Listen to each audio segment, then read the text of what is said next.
Você está no podcast Academia do Agro, dedicado à competitividade do agronegócio brasileiro, com abordagem de temas que fazem parte do seu cotidiano, trazendo dicas e sugestões para o seu trabalho. Vamos juntos!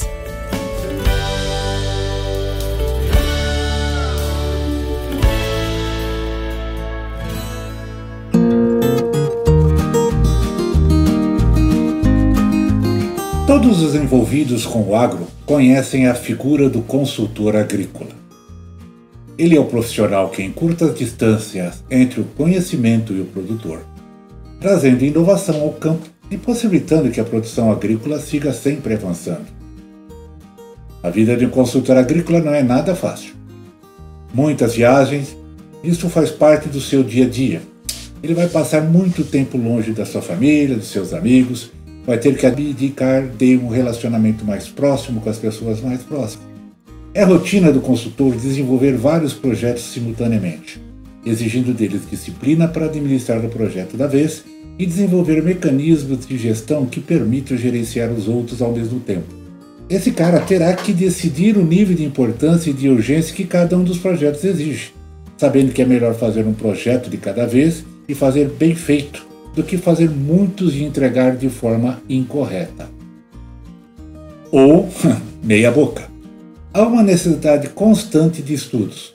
O consultor tem que estar sempre se atualizando e estudando porque o mercado muda de uma maneira alucinante e ele não pode ficar parado no tempo. O outro grande desafio é a pressão dos clientes e os prazos curtos. Ah, que pressão! Lidar com pressão para resultados, o cliente quer resultados rápidos, o cliente pensa que é muito fácil e tem uma constante cobrança. Isso exige que o consultor alinhe claramente com os clientes quais as expectativas e qual o cronograma a ser seguido. Por isso, desde o início, ele deve fazer um cronograma e segui-lo, pois o cliente vai querer que ele cumpra. Para explorarmos e se aprofundarmos nas rotinas e superações de um consultor agrícola, convidamos o colega, o engenheiro agrônomo André Aguirre Ramos, fundador e gestor do site Oficina da Lavoura e da Aguirre Ramos Consultoria e Treinamentos, para que ele possa compartilhar suas experiências profissionais e seu amplo conhecimento agronômico. Podcast Academia do Agro. André Aguirre. Valdir. Bom, como é que você está? Tudo bem? Tudo bem, e você? Tudo jóia, graças a Deus, Valdir. Como é que estão as coisas? Beleza, cara. Em primeiro lugar, muito obrigado por dispor do seu tempo, de nos dar a oportunidade de conversar um pouco, atualizar um pouco o nosso dia a dia, né? Nessa correria que a gente está tendo aí, a gente não tem, às vezes, a melhor oportunidade de conversar mais tranquilo, mais descontraído. E seja bem-vindo ao nosso podcast. Obrigado. Tá bom? Valdir, eu agradeço muito a oportunidade de conversar com você e com os demais aí, né? E principalmente, parabéns pela iniciativa. Eu acho fundamental, principalmente no momento que a gente está passando, a gente conhecer mais das pessoas que nos rodearam no passado muito próximo. Muito obrigado. É isso, beleza. Eu que agradeço, viu, André? Mas vamos lá, para começar. Eu sempre começo assim, inclusive, viu, André? Certo. E conhecer um pouco a história do André Aguirre Ramos, tá? Desde a sua saída lá de Botelho, em Minas, até chegar onde você está hoje. Então, eu gostaria de saber a história da sua vida. Certo. Valdir, a história minha é muito parecida com grande parte do pessoal que migrou para o Centro-Oeste, né, em busca de oportunidade. Eu me formei numa Universidade Federal de Lavras e até me preparei para ser um professor com um mestrado imediatamente após a graduação, mas a gente apaixonou muito para a área de produção. E aí eu acabei vindo para Goiás, na região leste do estado, e eu tive muita oportunidade, Valdir. Deus me ajudou demais, tá louco? Uma pessoa abençoada, porque sempre me apareceu oportunidades de vir para cá. Eu não conhecia, não tinha ninguém, não tinha nenhum conhecido. E pela amizade, principalmente troca de informação técnica, eu acabei vindo para Goiás, né? Vim para Goiás, trabalhei com os agricultores aqui na região leste do estado, a região conhecida como Estado de Ferro. Aí que eu conheci a primeira crise na agricultura, né? Isso nos inícios da década de 90, era tudo tão novo para a gente, né? Tudo muito sofrido para o produtor naquela época, e a gente estava junto, né? Aí comecei a entrar para a área de produção, e num momento já tinha terminado o mestrado, fui convidado para assumir uma função, né? Ia ser seu parceiro numa equipe de vendas de uma multinacional que tinha um nome muito grande lá fora e tudo para se construir aqui no Brasil, né? E aí nós tivemos a grande oportunidade de conhecer esse resto de região centro-norte do país, depois o sul também na consequência, e aí só oportunidade aparecendo para a gente conhecer.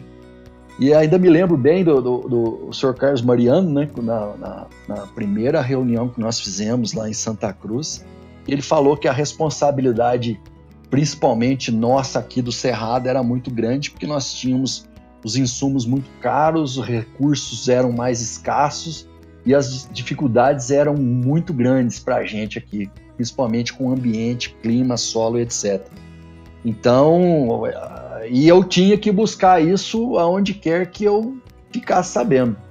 Então a gente começou uma cruzada naquela época lá, né, em 98, sempre tentando, acompanhando quem mais produzia, porque tecnologia a gente sabe, ou você vai para as universidades que estão cada vez mais sucateadas, entidades de pesquisa, ou você procura os produtores tops, né, para saber e principalmente para ver aonde mais tem uma frequência de repetibilidade daquela tecnologia.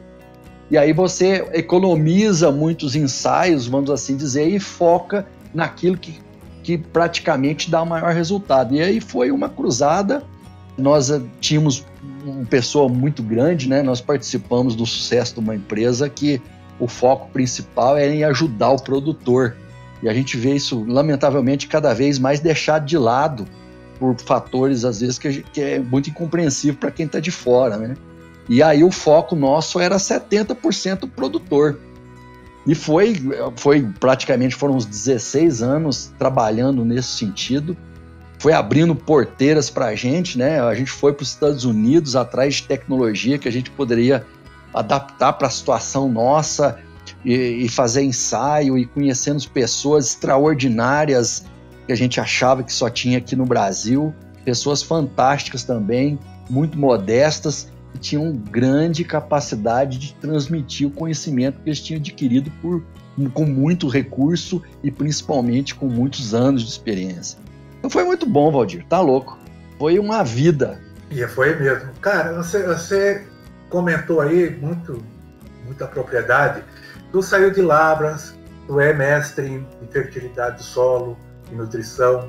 Você veio para o Brasil Central, foi para o operacional, foi para a consultoria, desenvolveu produtos e tecnologia para a cultura de milho e soja, convencional e transgênico do Brasil Central.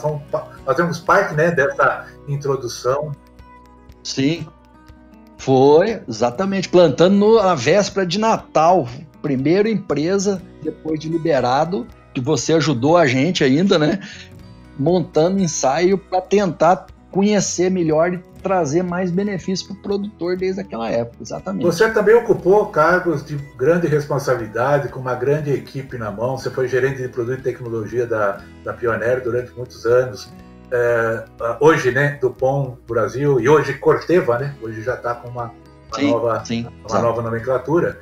E também, após isso, lá se foram 16 anos só aqui dentro da companhia que nós comentamos, você mergulhou de cabeça na sua consultoria técnica agrícola. Inclusive, eu sei que você tem sites de informação e treinamento, a Oficina da Lavoura, né? Exato. Você tem uma grande experiência aí em treinamento técnico de força comercial, consultoria agrícola. Você tem também parcerias aí com o próprio Daniel, Plato e Associados. Mas me fala uma coisa, eu sei que a sua competência principal é a agronomia. Certo. Dentro dessa sua trajetória, o que você relevaria como a etapa mais significativa dentro dessa trajetória profissional sua? Olha, Valdir, eu diria que, como eu falei, eu sou uma pessoa com muita sorte na vida, porque eu participei nesses 16 anos, nós vendíamos somente, se não me engano, 460 mil sacos de 60 mil sementes de milho somente, E quando nós deixamos isso aí, estava vendendo o quê? 3 milhões de sacos de milho e 5 milhões de sacos de soja de 40 quilos, se não me engano. Então foi algo inacreditável. Isso aí alguém precisa fazer um estudo, porque foi muita adrenalina, foi muito sangue, muita emoção. E a gente termina, né? Partiu para a área de consultoria, mas eu tive a oportunidade de viver isso novamente, né? Em outras empresas, uma empresa de origem argentina, de semente de soja, ela estava em quarto lugar no ranking. Nós trabalhamos por 2 anos na parte de treinamento de equipe técnica, e o mais interessante, Valdir, nós passamos esses 16 anos treinando porque nós precisávamos fazer que o representante que está na ponta fosse o cara que trouxesse inovação, ajudasse o produtor. Seria aquele cara que acordava de manhã e sabendo como é que eu vou ajudar o meu cliente. Não seria aquele cara que vai acordar e vai saber como é que eu vou faturar hoje 200 mil reais, porque senão o gerente vai me mandar embora. Não. Todo mundo acordava com o foco de ajudar o produtor. E a venda acontecia quando você tinha produto. Bom, saindo da Pioneer, eu fui contratado, Valdir, ironia do destino, um argentino que era o presidente dessa empresa, eu falei assim: André, eu quero contratar você para você tornar a nossa equipe o que era a equipe de vocês quando vocês alavancaram e se tornaram o que eram no momento daquela história. Então, isso aconteceu, então eu tive um verdadeiro déjà vu. Eu tive a capacidade de, em 16 anos, viver isso por mais 2 anos numa empresa. Depois eu trabalhei com uma empresa de origem alemã, tá? Que também saiu dos seus 600 mil sacos, e em 3 anos nós fomos para 1 milhão e 50 mil sacos de milho e praticamente 300 mil de soja. Então, vendo todos os aspectos, parecia que aquilo estava passando de novo. Então, quem é uma pessoa mais abençoada que consegue viver os melhores momentos em tempo resumido por várias vezes? Eu não conheço ninguém. Então, esse é o período, Valdir, talvez seja esse período. E o mais interessante, isso não acaba, né? A gente continua tendo muitas e muitas situações de a empresa contratar a gente para transformar no que era aquela empresa focada no cliente. Não era só focado de chavão de marketing, não. Era realmente conhecer as principais necessidades do produtor. Então, isso que eu passei, Valdir. E, mais uma vez, né, quem me ajudou muito foi você, foi o Daniel, Cláudio Peixoto, o próprio Francisco Sampaio, entre outros aí, né? Eu devo muito para todo mundo, principalmente para a Pioneer, né, cara? Porque ela me oportunizou isso tudo. Você conhece alguém que teve a oportunidade de ir para os Estados Unidos fazer avaliação de soja num mercado que a empresa que a gente trabalhava tinha domínio de soja resistente a glifosato? Então era praticamente 22 estados nos Estados Unidos, mais o Canadá. E foi lá, inclusive... E como é que foi essa experiência sua? Eu sei que você fez diversas viagens internacionais, viagens técnicas, né? Conta um pouco para nós sobre isso. Valdir, a gente, conhecendo o produtor, que é o foco que a gente acredita que um departamento técnico de desenvolvimento de produto tem que ser, na sua essência, na sua raiz principal, produtores, não é falar que eles são iguais, mas eles têm as mesmas necessidades, tá? Produtor, conforme foi dito várias vezes, o produtor ele tem uma necessidade muito grande de resolver um problema operacional dele. E muitos dos casos de desenvolvimento de tecnologia, não só fora do Brasil como dentro, o produtor estava focado em resolver um problema. Por exemplo, no Brasil, plantio direto. Por que o produtor estava fazendo plantio direto? Porque era bonito, não assoreava, não acabava com a lavoura dele, não enchia os córregos de solo. Não, porque ninguém aguentava. O diesel era muito barato e o glifosato era extremamente caro. O produtor fez isso porque não aguentava mais ficar lavrando o solo dia após dia e noite aquilo ali. Então foi uma necessidade. Se nós olharmos a safrinha, a mesma coisa. Se nós olharmos a adubação de sistema, na mesma situação.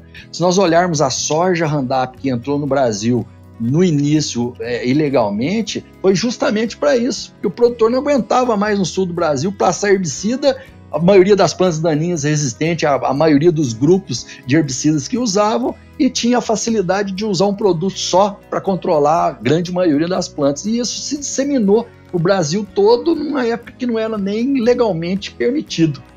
E nos Estados Unidos, quando a gente viaja e conversa, o mais interessante é que os produtores lá de fora sempre tiveram, isso eu estou falando para vocês de viagem de 2000, 2001, eles sempre tiveram mais, vamos falar assim, eles têm mais confiança num potencial. Nós acreditamos pelo modo de medo, mas confiança no potencial do Brasil. Falar isso hoje parece uma heresia, todo mundo sabe, mas em 2000, em 99, falar uma coisa dessa é um absurdo. Mas eles morriam de medo.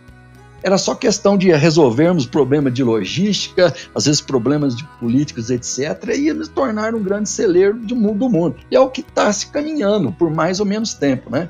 Então teve uma série de sequência. Você ainda lembra daquela história?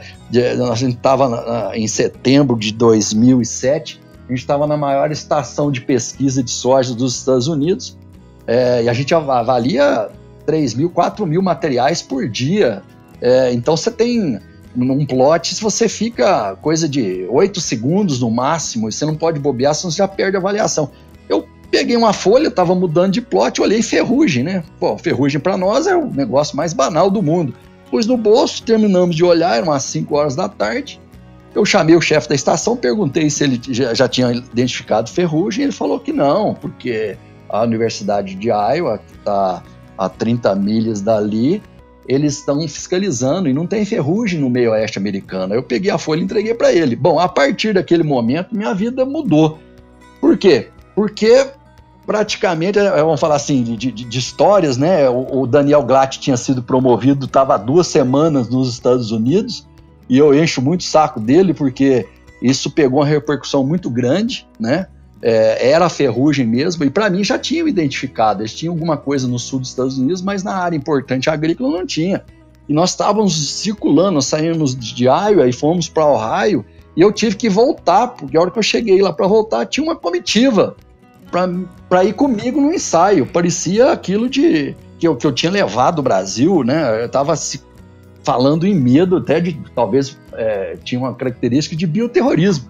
E eu, morrendo de medo, passava e-mail para o Daniel estava já nos Estados Unidos, e para o Roberto Risse, que estava na diretoria. O Risse só ria.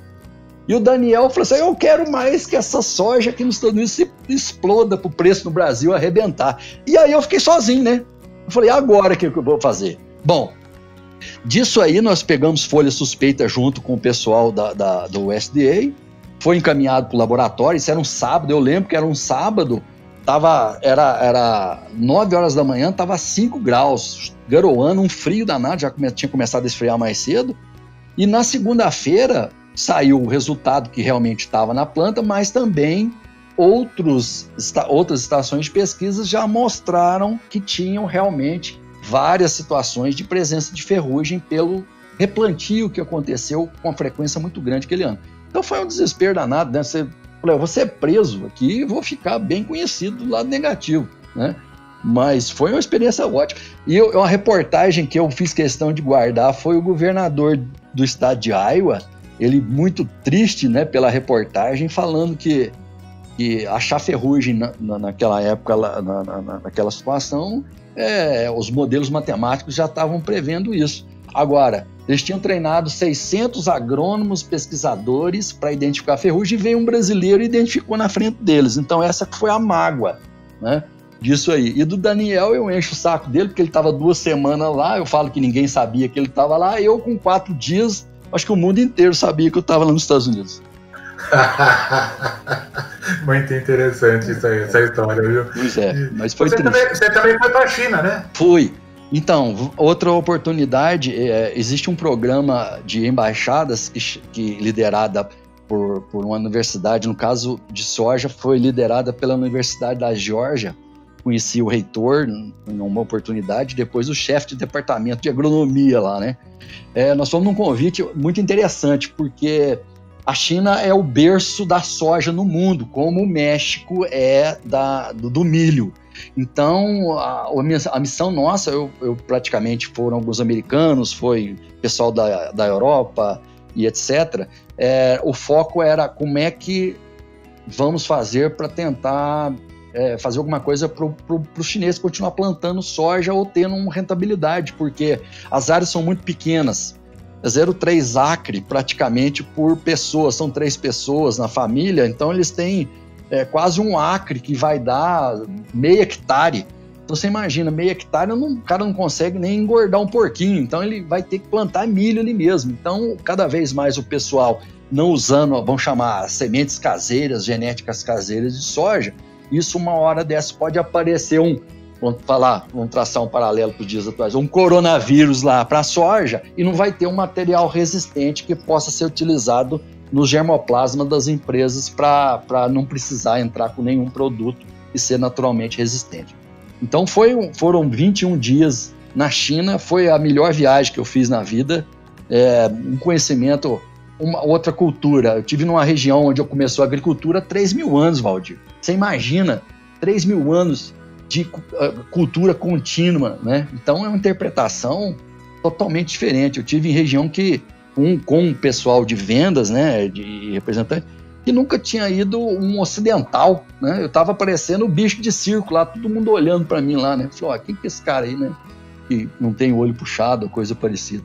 Então foi muito interessante, Valdir. E não adianta, para conhecer e desenvolver tecnologia, você tem que ser incomodado, você tem que ser provocado, não tem outra forma. Podcast Academia do Agro.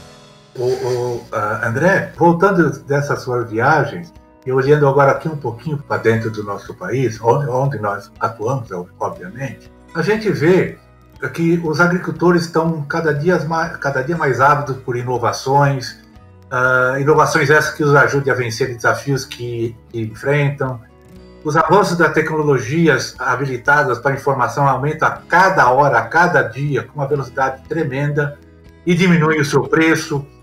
Te pergunto, dentro dessa sua vivência, essa experiência, dessa trajetória tão bonita que você tem, qual é a sua percepção, ou quais seriam as ações que poderiam ser realizadas pelas consultorias técnicas e pelos agrônomos para atender essa avidez dos agricultores? Bom, Valdir, isso aqui não é um momento mundial, né? Se fala em agricultura digital, sem dúvida nenhuma, tá?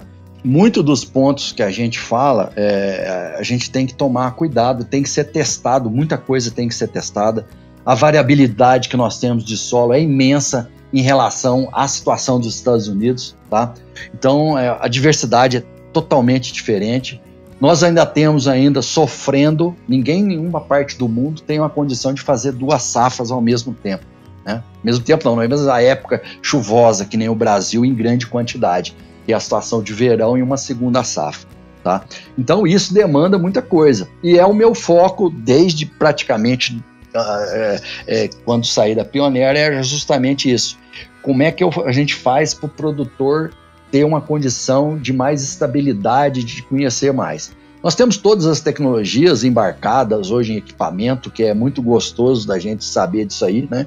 Agricultura de precisão em 2001, que eu estava nos Estados Unidos, é o que mais se falava, tá? E olha o caminhamento dela até os dias de hoje. Ela mudou muito, muito mesmo, principalmente o foco e como é que está sendo trabalhado. Mas nós ainda continuamos com problemas recorrentes. Nós temos problemas de lagartas escapando de alguns traits. Nós temos um trait só e todas as empresas estão focadas nele para controle de uma das maiores pragas da agricultura brasileira, que é a lagarta, a Spodoptera frugiperda.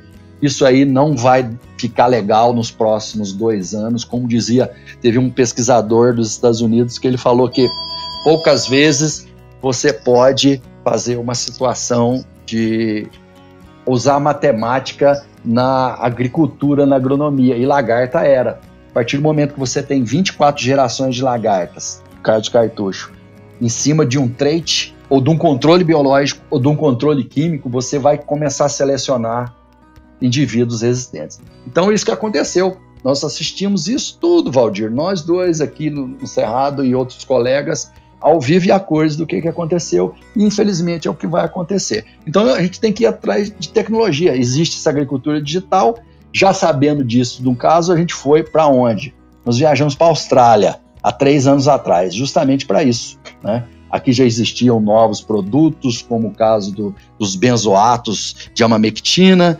Nós tínhamos o CRY-1, que era utilizado na soja intacta, e na Austrália já tinha problema de resistência.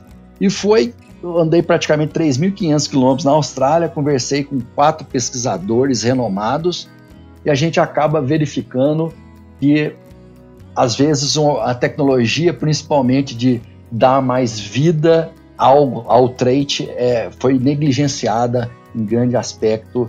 A Austrália tem uma área menor, obviamente, de algodão comparado com a soja nossa, mas eles têm toda a tecnologia embarcada nas colhedeiras, nos tratores, nos aplicadores, mas ainda, Valdir, nada substitui, principalmente no Brasil, do agricultor ou da consultoria estar no campo, Valdir, porque na velocidade que as coisas acontecem, não existe modelo matemático, não existe nenhum lugar do mundo que tenha a diversidade e a variabilidade que nós temos aqui no Brasil.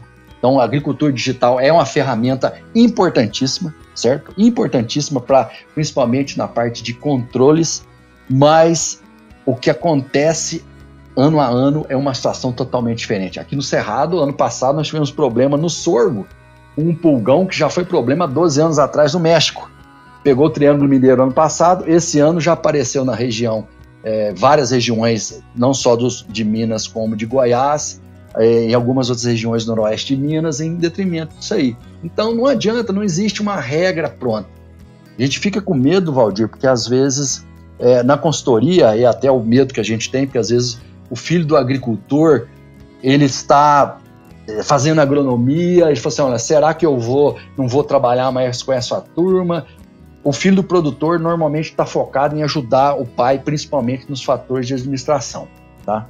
E esse foco de perder o tempo, de tentar acumular uma bagagem, principalmente na parte de manejo, ele deixa por conta da consultoria mesmo e vai focar na parte de administração ou própria da sustentabilidade da fazenda. Então é importante, mas ainda não tira o foco do pessoal que tem que ficar na roça, Valdir. Esse é o ponto mais importante que eu creio. Entendi. André, hoje, quais são os maiores desafios na sua vida, no momento? Olha, Valdir, esse coronavírus também é um desafio, né, para todo mundo. Todo mundo está aprendendo a se viver, né, de uma forma nova. Todo mundo fala que a vida vai ser diferente depois disso aí. Nós que trabalhamos no agro, para te falar que eu tô parando agora. Então, isso mudou totalmente. A gente tinha muito treinamento, então hoje você está fazendo em treinamento online, tá? Certo?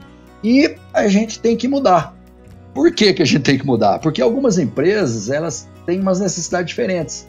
Então, surgem outros modelos, vamos assim dizer. Tem empresa que está focada em trabalhar com novos materiais, principalmente uma genética nova de soja. E a gente sabe que a genética de soja que nós estamos aqui é totalmente diferente. O que nós temos em literatura foi desenvolvida grandemente na década de 80. Isso não se aplica à soja nossa. Antigamente, soja tardia, de crescimento determinado. Hoje, soja hiper precoce, de crescimento indeterminado. A Embrapa tem trabalhos mostrando que a margem de absorção é totalmente diferente. Ou seja, eu pegar aquilo ali, o que era móvel, às vezes não é tão móvel ou imóvel, então mudou totalmente, Valdir. Então, na parte de manejo, muitas das teorias ou de que era consagradamente mudou, tá?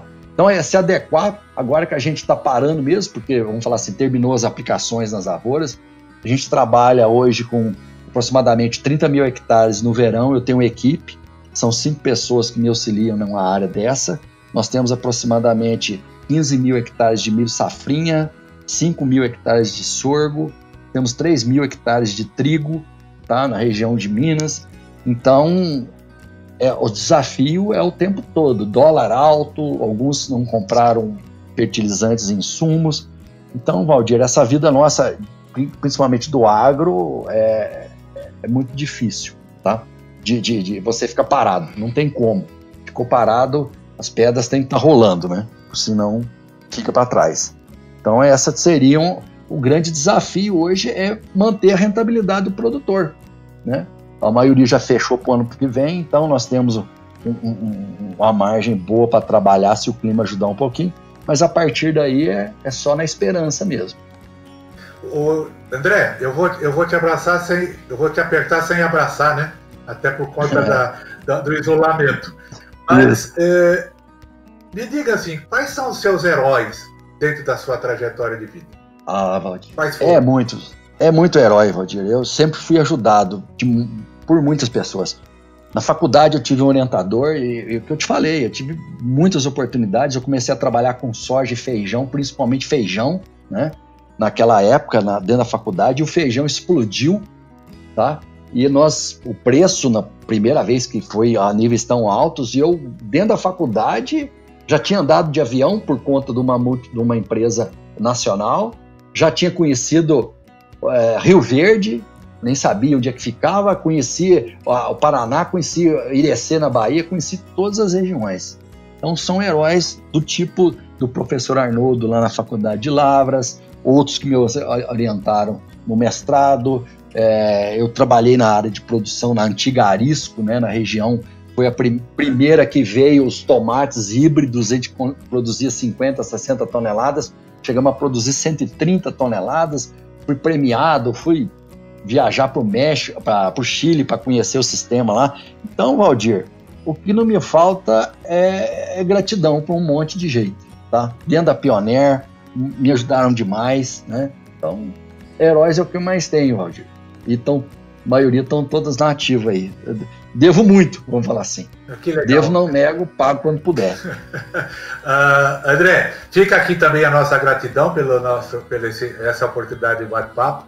Fica também, você já fica empenhado aí para um próximo encontro. De repente nós vamos dar uma... Perfeitamente. Vamos pegar mais próximo aí dos plantios aí, aqueles cuidados, aquelas práticas, né?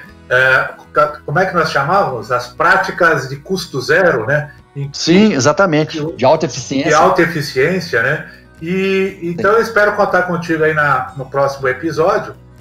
Sim, claro. Deixo contigo aí a última mensagem. Olha, Valdir, o que a gente tem para falar tem que ter uma esperança, né? Porque toda vez que eu tive desanimado, sempre alguém estava me ajudando de alguma forma, principalmente para enxergar o mundo. O que nós estamos passando, isso vai passar. Isso é a única certeza que eu tenho, tá? Nós vamos ter que ajudar a reconstruir os vidros quebrados aí, tá? A agricultura, conforme já é falada, sem dúvida nenhuma, é a estrutura principal para a gente fazer essa virada. Nós não podemos perder a essência do nosso país mesmo, que é a agricultura. Eu conheço 27 países, Valdir, as agriculturas de 27 países.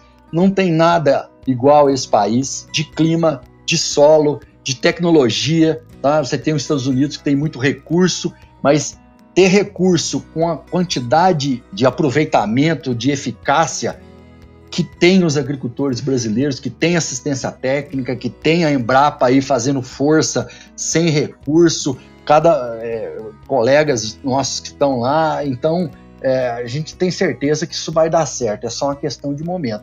E quem estiver passando por alguma fase, às vezes perdeu uma oportunidade de emprego, coisa parecida, a gente só pede para ter fé, porque isso não vai ser, como dizia, né, o nosso diretor, não há mal que não se acabe, não há bem que se perdure, né? Então a gente tem que estar focado nisso aí, né? A gente sabe que vai mudar, mas tem que fazer por quê. André, obrigado. De nada, Valdir. Um grande abraço para todo mundo. Mais uma vez, parabéns pela criatividade de fazer um sistema desse aí, muito fácil de ser escutado, muito simples e extremamente eficiente. Parabéns mesmo e um abraço para todo mundo. Eu te agradeço, André. Tchau, tchau. Até mais. Com temas expressivos e dinâmicos, esse intercâmbio semanal visa oferecer um melhor desenvolvimento em suas habilidades profissionais e nas atividades e práticas do seu cotidiano. Somos da Academia do Agro, o podcast para todos aqueles apaixonados pelo agronegócio. Te aguardamos no próximo episódio. Até lá!